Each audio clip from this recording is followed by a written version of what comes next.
berbicara kita tentang i'tidal. Tadi disinggung sedikit terkait tentang tasmi' dan tahmin. Ada dua yang kita baca ketika kita i'tidal.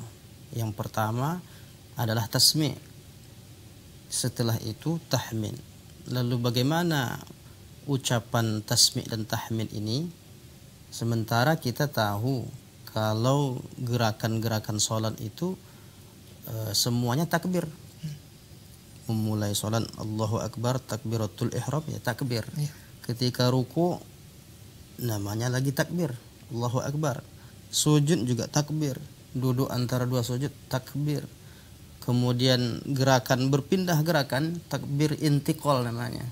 Tapi untuk i'tidal tidak bertakbir, tapi tasmi' namanya. Setelah tasmi' baru menyebut tahmin. Tasmi' itulah yang biasa kita baca dengan sami'allahu liman hamidah. Sedangkan tahmin itu yang kita kenal dengan ungkapan Rabbana lakal hamdu dan seterusnya. Ada beberapa versi hadis-hadis Rasulullah terkait tentang bacaan i'tidal ini. Nah, yang penting untuk kita pahami dari bab i'tidal ini, poinnya adalah apakah kita ketika i'tidal itu mengangkat tangan atau tidak. Termasuk bahagian dari sunnah-sunnah di dalam sholat. Ada orang memang ketika bangun dari ruku sami'allahu liman hamidah tanpa mengangkat tangan. Apakah membatalkan sholat? Tidak, karena dia masuk dalam bab sunnah-sunnah di dalam sholat. Hanya saja karena dia sunnah, tentu lebih baik kita mengamalkan mengangkat tangan, karena posisi mengangkat tangan dalam sholat itu paling tidak dari hadis dalam Sahih Bukhari diriwayatkan dari Nafi Maula Ibni Umar radhiyallahu anhu menyebutkan bahwa Rasulullah dan dilihat oleh Nafi bagaimana Abdullah bin Umar mempraktikkan sholat sebagaimana sholatnya Rasulullah sallallahu alaihi wasallam. Idza kabbara rafa'a yadayhi. Kalau dia mulai salat dia angkat tangan. Ada versi memang hadisnya tentang mengangkat tangan yahzu hazwa mankibahi sampai bahu, kemudian syahmati uzunaihi telinga. Ada ila sudurihim, para sahabat juga sebahagian mengangkat sampai ke dada. Itu ikhtilaf, itu beberapa riwayat yang memang tampak berbeda. Nah, ada hadis-hadis seperti itu. Lalu apakah hanya takbiratul ihram mengangkat tangan itu? Nah, mengangkat tangan itu di 4 tempat. Idza kabbara rafa'a yadayhi. Kalau memulai salat, angkat tangan. Takbiratul ihram. Wa idza raka'a rafa'a yadayhi. Kalau ruku, mengangkat tangan kembali. Wa idza qala sami'allahu liman hamidah. Kalau dia mengucapkan sami'allahu liman hamidah kemudian Rabbana lakal hamd, dia pun mengangkat tangan lagi. Dan satu lagi wa idza qama minar raka'ataini, bangun dari 2 rakaat dia pun mengangkat tangan kembali. Jadi dalam sholat itu paling tidak ada 4 tempat, 4 posisi di mana di saat kita berada di posisi itu kita dianjurkan mengangkat tangan. Termasuklah posisi i'tidal.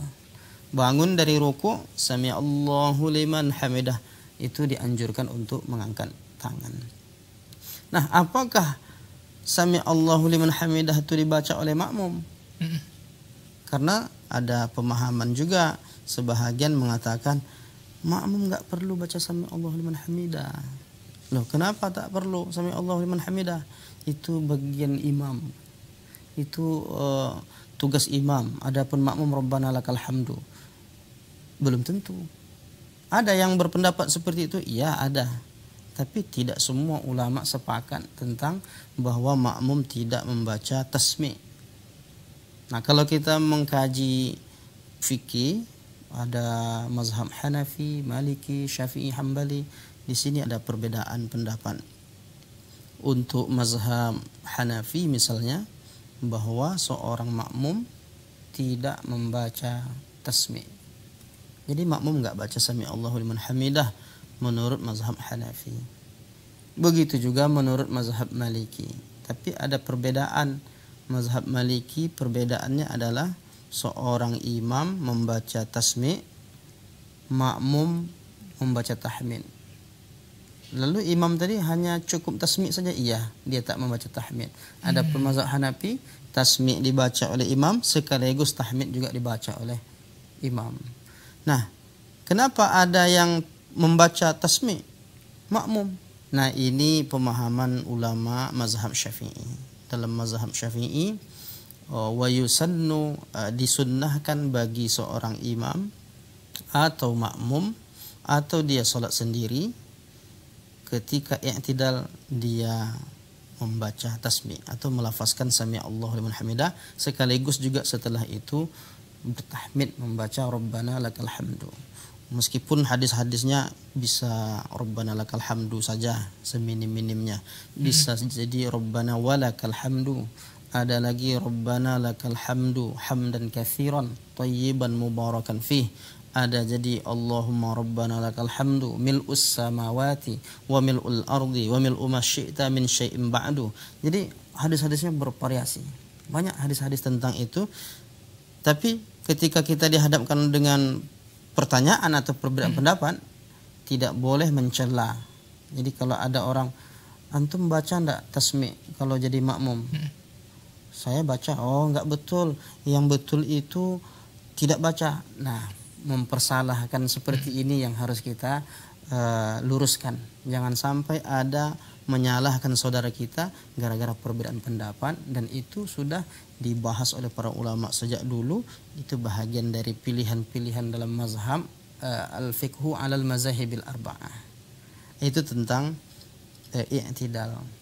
Ada terkait tentang mengangkat tangan, kemudian membaca tasmi' atau tahmid juga.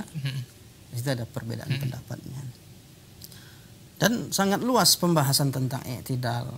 Boleh jadi kita masuk pembahasan i'tidal ini bab kunut.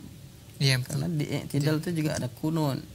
Apakah kunut subuh atau kunut nazilah atau kunut witir.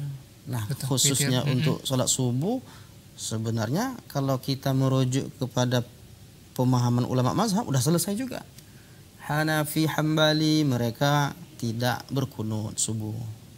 Maliki berkunut, tetapi kunut mazhab Maliki ini sebelum ruku'. Walam yakul lahu kufuwan ahad. Allahumma hadini. Dia baca doa kunutnya setelah membaca ayat sebelum ruku'. Adapun mazhab Syafi'i, itulah tadi posisinya setelah i'tidal dan membaca tasmi' serta tahmid, baru kemudian membaca doa kunut. Kalau dia sendiri, Allahumma hdini fiman hadain wa afini fiman afain wa tawallani fiman tawallain. Tapi kalau dia berjamaah, imamnya membaca Allahumma hdina fiman hadain wa afina fiman afain dan seterusnya. Nah, ini terkait tentang bab kunut. Sebenarnya kalau tahu sumber persoalan, nggak akan ada yang mempermasalahkan lagi. Katakan misalnya, mengapa mazhab Hanafi, Hambali tidak berkunut subuh? Itu karena dia memahami di antara pemahaman yang tidak berkunut subuh itu, hadis tentang kunut subuh itu sudah dinasakh, sudah mansuh, sudah dihapus syariatnya. Dulu Nabi pernah melaksanakan kunut qanatas syahran. Begitu yang dipahami dalam mazhab Hambali. Paling tidak juga disebutkan dalam mazhab Hanafi. Dulu pernah berkunut subuh. Kemudian turun ayat, laisa laka minal amri syai'un, tidak ada tanggung jawabmu terhadap mereka ya Muhammad. Lalu kenapa ayat itu turun? Karena Nabi mendoakan laknat untuk orang-orang Bani Ri'lan, Bani Za'wan, Bani Usayyah. Tetapi persoalannya di akhir hadis itu disebut thumma tarakahu, kemudian Nabi meninggalkannya. Di sini letak permasalahan. Qanata syahran, Nabi berkunut selama sebulan. Yadu'u ala ahya'in min ahya'il Arab, yal'anu Bani Ri'lan, Za'wan wa Usayyah. Nabi melaknat, berdoa kepada Allah agar Allah turunkan laknat kepada Bani Ri'lan, Za'wan dan Usayyah. Thumma tarakahu, kemudian Nabi meninggalkannya. Kata mazhab Hambali yang atau Hanafi yang tidak melaksanakan kunut subuh, Nabi sudah meninggalkan kunut. Jadi kunutnya cuma sebulan. Sementara dalam mazhab Syafi'i, itu tarokahu itu bukan meninggalkan kunut, tapi meninggalkan laknat. Kunutnya tetap jalan. Berdasarkan apa itu mazhab Syafi'i mengatakan bahwa kunutnya tetap jalan? Hadis riwayat Anas bin Malik. Yaqnutu fil fajri, Rasulullah senantiasa kunut pada salat subuh hatta faraqad dunya, sampai Nabi meninggal dunia. Dan hadis ini oleh ulama yang tidak berkunut dinilai dhaif. Itu sebabnya ada yang tidak berkunut. Betul. Sementara ulama seperti Imam An-Nawawi, representasi dari mazhab Syafi'i, bahwa hadis ini sahih. Tentu diamalkan karena Nabi sampai akhir hayatnya setiap salat subuhnya tetap melaksanakan kunut subuh. Nah, di situ titik persoalannya. Jadi kalau ada orang yang memilih tidak kunut, dia pakai mazhab Hanafi Hambali, ya kami memahami tarokahu ini yang tarokal kunut. Tapi kalau dia mazhab Syafi'i taroka, ini yang dimaksud ini meninggalkan laknat kepada orang-orang Bani Ri'lan, Zakwan dan Usayyah. Kalau kita lihat akhlaknya para ulama salafus saleh, katakan misalnya Muhammad bin Idris Imam Asy-Syafi'i yang tidak meninggalkan kunut subuhnya contohnya. Tapi ketika dia belajar kepada Imam Malik, dia juga belajar kepada muridnya Abu Hanifah, walaupun Imam Syafi'i tidak bertemu dengan Imam Hanafi, karena Imam Hanafi ketika Imam Syafi'i lahir tahun 150 Hijriah, saat itu pula Imam Hanafi wafat. Jadi enggak bertemu. Tapi Imam Syafi'i yang pecinta ilmu ini, dia mencari mana murid-murid Abu Hanifah. Akhirnya dia bertemu dengan Muhammad Hasan Asy-Syaibani. Bertemu, dia berguru, sampai akhirnya dia berkunjung ke Irak, tempat orang-orang di mana di situ bermazhab Hanafi. Karena dia ulama, tokoh yang luar biasa, diminta dia untuk menjadi imam. Apa yang terjadi subuh itu? Maka Imam Asy-Syafi'i tidak berkunut subuh. Kenapa dia tak berkunut subuh? Ketika ditanya kepada dia, wahai imam, kenapa engkau tidak berkunut subuh? Padahal kami tahu selama ini engkau setiap sholat subuh engkau melaksanakan kunut. Tapi di sini kok tidak? Bahkan lebih kurang 1 pekan dia di situ menjadi imam, tidak dia lakukan kunut subuh. Ketika ditanya, ta'adduban ma'ahu, bagaimana mungkin saya berkunut subuh sementara orang yang ada dalam kubur itu, maksudnya Abu Hanifah, dia mengajarkan kepada kalian untuk salat subuh tidak pakai kunut. Dan itu karena aku beradab kepadanya. Sama orang yang telah meninggal dunia. Bagaimana kalau dia masih hidup? Tentulah takzimnya, adabnya, akhlaknya kepada ulama seperti Abu Hanifah lebih tinggi lagi. Nah, ini pembelajaran bagi kita bagaimana kita bersikap dengan perbedaan pendapat. Jadi kalau ada seorang alim, orang berilmu, kemudian dia suatu ketika dia di tempatnya itu biasa berkunut subuh, terus nanti dia diundang di satu tempat di sana tidak melakukan kunut subuh, itu bukan dia tidak konsisten. Dia sedang menghormati ulama setempat, bahwa di sana orang berkeyakinan mengikut mazhab Abu Hanifah atau mazhab Imam Ahmad bin Hanbal. Jadi kalau beginilah cara kita beragama, menyikapi perbedaan, insya Allah tuh clear. Insya Allah tuh akan tetap senyum bersama saudaranya. Mengapa orang sangat kasar dengan saudaranya gara-gara perbedaan pendapat? Karena dia tidak mendahulukan adab daripada fikih. Fikihnya yang dikemukakan, ditunjukkan bahwa saya ini berbeda dengan antum, sementara adab dia langgar. Padahal al-adabu fawqal ilmi, adab itu di atas ilmu. Nah, ini sangat penting, dan termasuk bahwa perbedaan pendapat itu termasuk ujian yang Allah berikan kepada umat ini. Ada orang diuji perutnya dengan lapar, puasa, sanggup dia, kuat dia berpuasa. Bahkan dia bukan hanya sekedar puasa Senin Kamis, 13, 14, 15, puasa Ayyamul Bid. Bahkan dia puasa Daud. Yasumu yauman wa yuftiru yauman. Kuat berpuasa. Diuji lapar, kuat dia berpuasa. Matanya diuji dengan kantuk, bangun dia malam, qiyamul lail. Setiap malam. Memang ahli ibadah. Tapi ketika diuji dengan perbedaan, tak siap jiwanya. Liyabluwakum fima atakum. Walau syaa Allah la ja'alakum ummatan wahidah. Kalau Allah mau kita jadi satu persepsi, satu pendapat bisa. Tapi mengapa Allah sengaja membuat kita ini dinamika kehidupan ini ada berbeda-beda? Liyabluwakum fima atakum, untuk menguji kalian. Kadang-kadang orang tak siap diuji dengan perbedaan ini. Tapi insya Allah dengan kajian ini kita bisa membuka wawasan kita, ternyata Islam itu luas sekali. Kalau kita merujuk kepada para ulama terdahulu, sudah jelas kalau umpamanya kita at-tamazzuh, mengikut salah satu mazhab min mazahibil arba'ah, itu kita sudah masuk ke kategori ahlus sunnah wal jamaah. Jadi kalau ada perbedaan pendapat yang panjang sampai kita khawatir dari internet informasinya, yang mana yang mau kita ikut? Ikut saja satu di antara ulama 4 mazhab. Untuk wilayah fikih ya, bab fikih kita sudah masuk dalam kelompok atau masuk dalam kategori ulama atau ahlus sunnah wal jamaah. Orang-orang yang disebut Nabi ma'ana alaihi wa ashabi, orang yang mengikut aku dan mengikut para sahabatku. Nah, artinya kalau memang guru-guru kita sejak dulu mengajarkan mazhab Syafi'i misalnya, bismillahirrahmanirrahim dengan jahar umpamanya.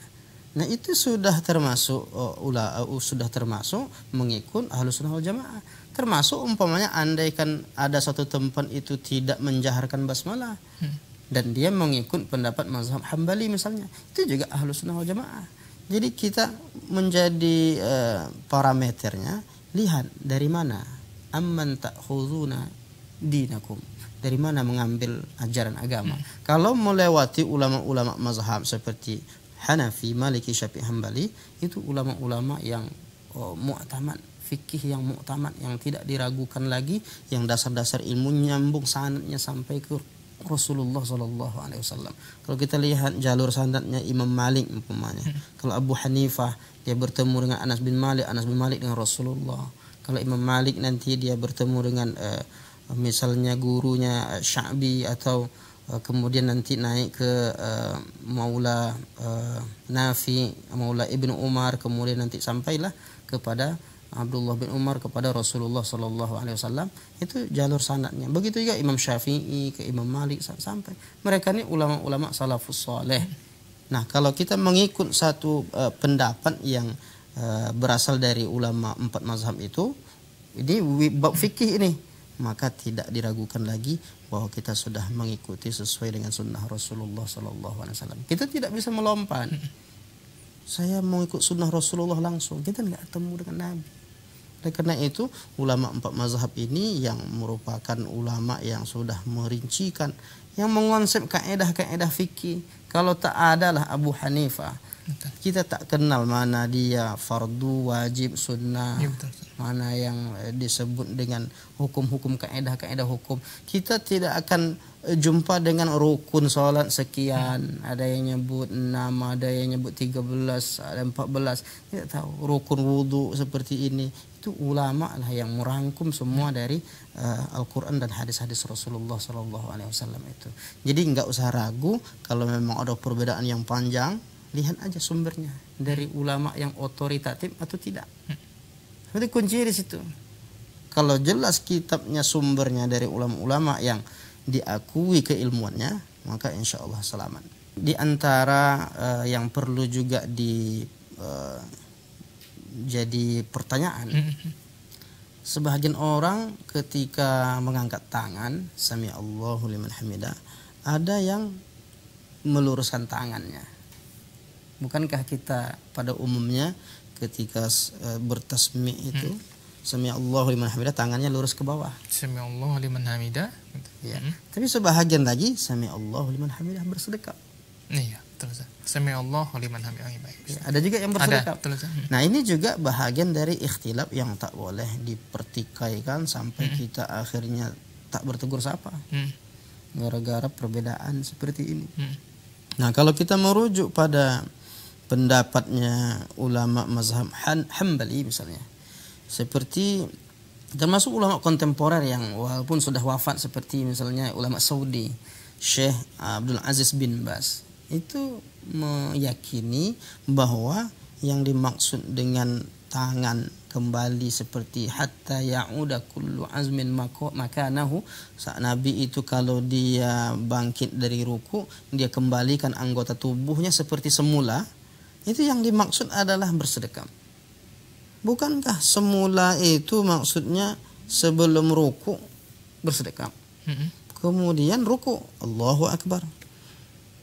Ketika Nabi mengangkat badannya dari ruku, i'tidal, dia kembalikan seluruh anggota badannya seperti semula. Seperti semula itu maksudnya apa? Kata ulama mazhab Hambali sebahagian bahwa seperti semula sebelum ruku bersedekap. Ya, itu yang dipahami dari sebahagian mazhab Hambali. Nah, bagaimana kita menyikapi? Loh, kok kita lepas tangan ke bawah? Nah, ulama lain mengatakan bahwa yang dimaksud hatta ya'uda kullu azmin makanahu, kembali seperti semula sebelum sholat. Sebelum sholat kan tangan lurus ke bawah. Sehingga karena satu teks hadis itu memunculkan perbedaan pendapat. Tapi menarik, jangankan dulu atau bahkan hari ini masih terjadi pertikaian nih tentang i'tidal itu bersedekap kembali atau meluruskan tangan. Nah, menarik di akhir zaman ini atau dikatakanlah di tahun 2000-an ini, tahun 90-an, seperti misalnya Syekh bin Baz semacam ada perdebatan dengan Syekh Nasiruddin Al-Albani. Menurut Syekh Nasiruddin Al-Albani, orang yang meletakkan tangan kembali bersedekap ketika i'tidal, itu dia katakan hadhihi bid'atun dhalalah. Ini adalah bid'ah yang sesat. Begitu pendapat Syekh Nasiruddin Al-Albani. Sementara Syekh Abdul Aziz bin Baz, ulama Saudi ini, dia mengamalkan itu dan dijawabnya dalam kitabnya Wa amma akhuna Syekh Nasiruddin, adapun saudara kita yang bernama Syekh Nasiruddin Al-Albani yang mengatakan bahwa kalau kita i'tidal kemudian kita bersedekap itu perbuatan bid'ah dhalalah, kata dia hadza khata'un zahirun, ini kesalahan yang nyata katanya. Artinya ada perdebatan tapi enggak lisan, perdebatan lewat kitab. Yang satu menulis kitab dibalas dengan kitab. Ini kesalahan yang nyata. Lam yasbiq ahadun qabla, tidak pernah seorang pun ulama terdahulu menganggap ini adalah perbuatan bid'ah itu. Enggak pernah ada ulama terdahulu menyalahkan.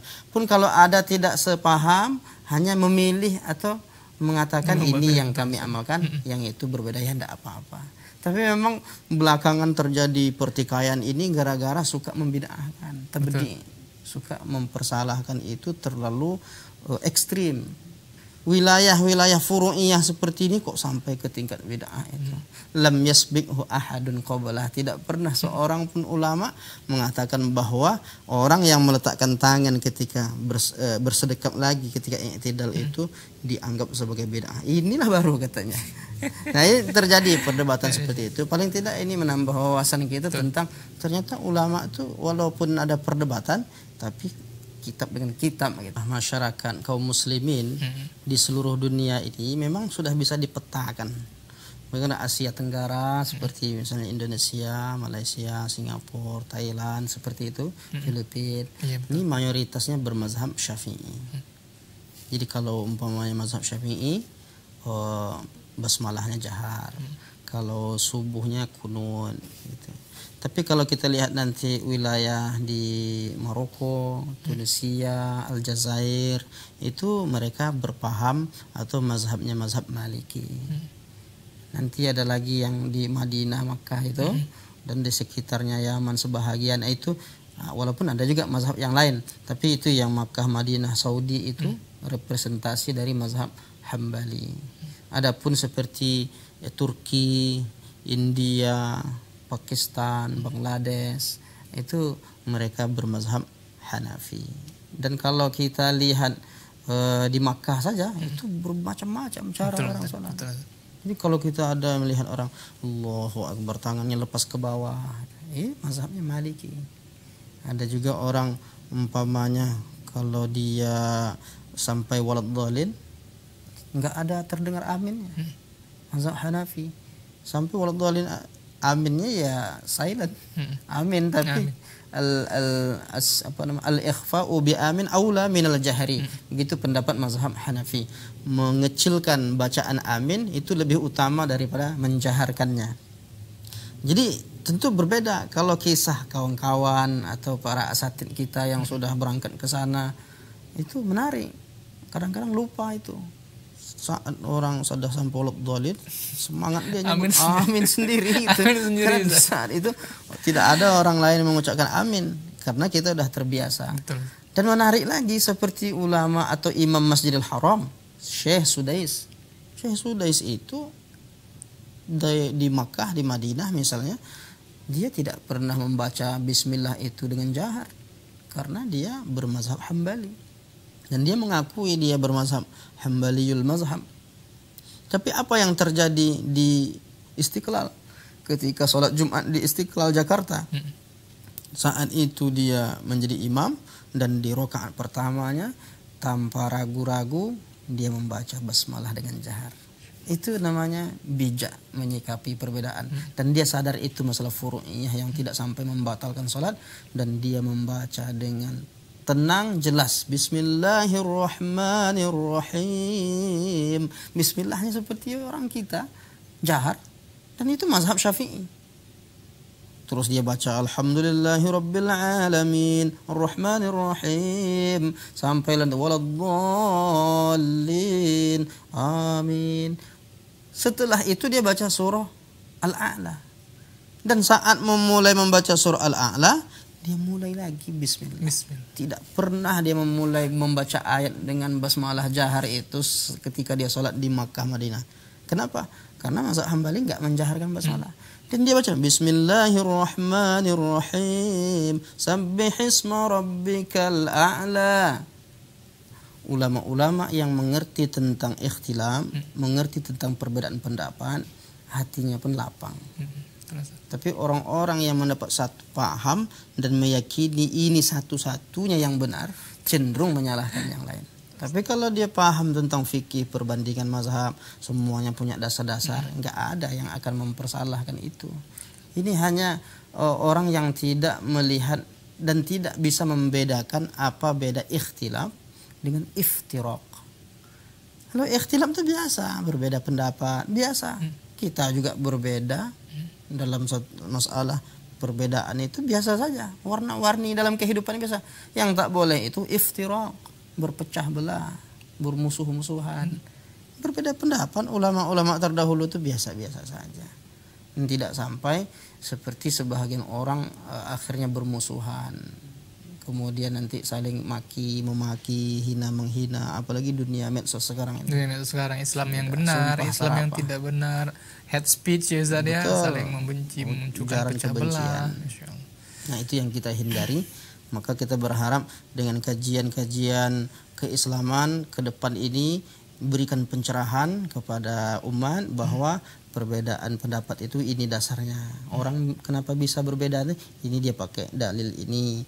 Yang ini kenapa berbeda? Dia pakai dasar ini. Kalau udah sama-sama memahami, nggak menyalahkan. Antum begitu, ana tahu. Ana nggak mengamalkan seperti antum.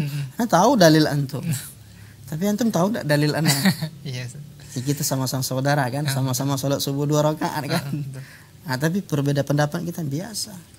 Dan itu akan memperkuat persaudaraan kita. Jadi mengkaji tentang perbedaan pendapat ulama ini bukan memecah belah umat. Ada kesalahpahaman. Kenapa kita ikut sunnah Rasulullah? Kenapa dikaji 4 mazhab? Justru dengan mengkaji 4 mazhab ini semakin memperkuat ukhuwah kita. Kita sama-sama toleransi, sama-sama berbesar hati, berlapang dada dengan perbedaan, dan kita tetap bertauhid la ilaha illallah Muhammadur Rasulullah.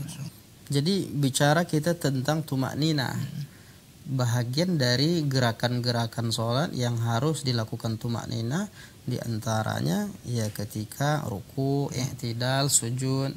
Dulu ada seorang sahabat Nabi, dia sedang sholat, setelah selesai dia sholat, Nabi mengatakan irji.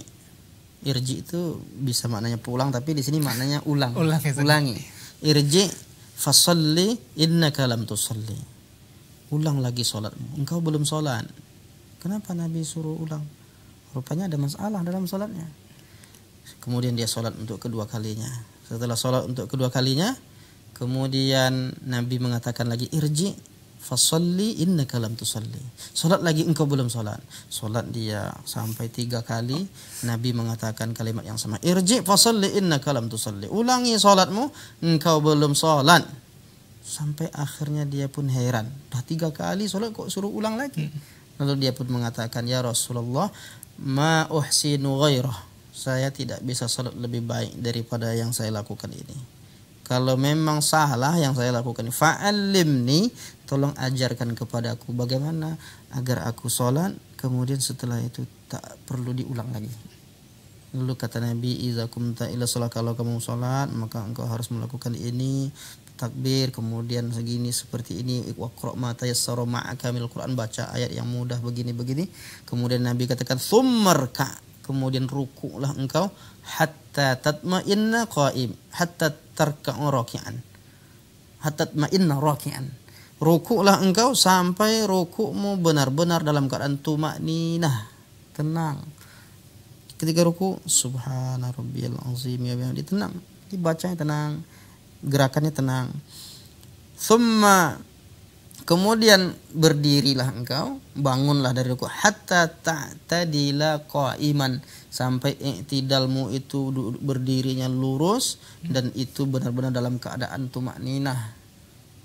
Nah, jadi ada orang sami Allahu akbar, itu kan enggak tumakninah. Ini termasuk umpamanya ketika kita mengikuti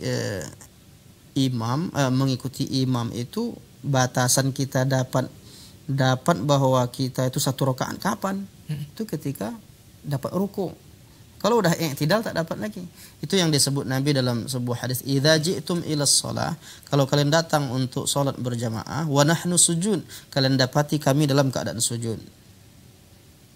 Bagaimana kalau kalian dapati Nabi bersama sahabat dalam keadaan sujud? Fasjudu, ikutlah engkau sujud. Wala ta'udduha syai'a, jangan engkau hitung 1 rakaat. Tapi apa kata Nabi setelah itu? Wa iza adraktumur rakaah, kalau kalian dapati kami dalam keadaan ruku', faqad adrakas shalah, maka kalian pun sudah mendapatkan 1 rakaat salat. Dengan catatan, berapa lama kita bisa mendapatkan, berapa waktunya, kita dah dianggap dapat 1 rakaat itu.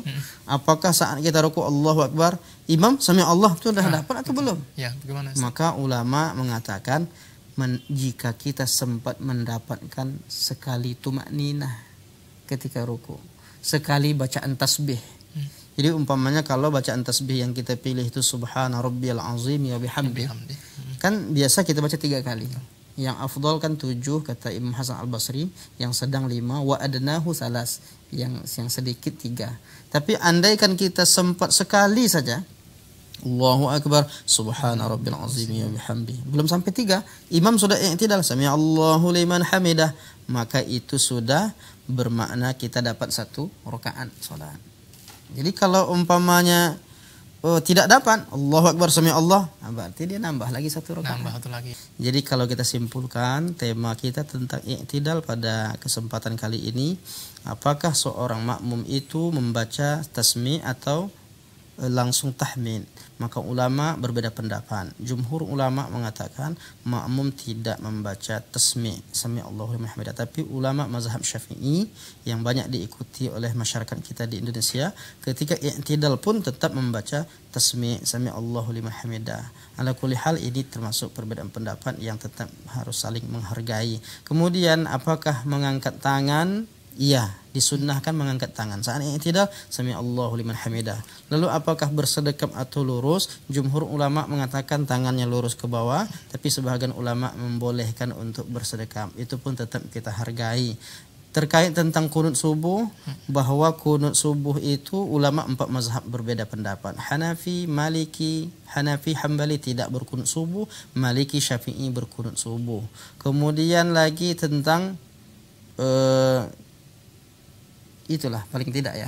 Itu beberapa poin tadi terkait tentang i'tidal yang mudah-mudahan ini menambah wawasan kita tentang perihal ibadah yang pertama kali dihisab nanti di akhirat. Mudah-mudahan Allah memudahkan kita untuk tetap belajar mengkaji agama ini sampai kita benar-benar yakin bahwa yang kita lakukan ini jelas disebutkan dalam sumber-sumber hadis-hadis Rasulullah yang sahih, dan yakin bahwa kita telah mengikuti ulama, otomatis kita mengikuti sunnah Rasulullah SAW.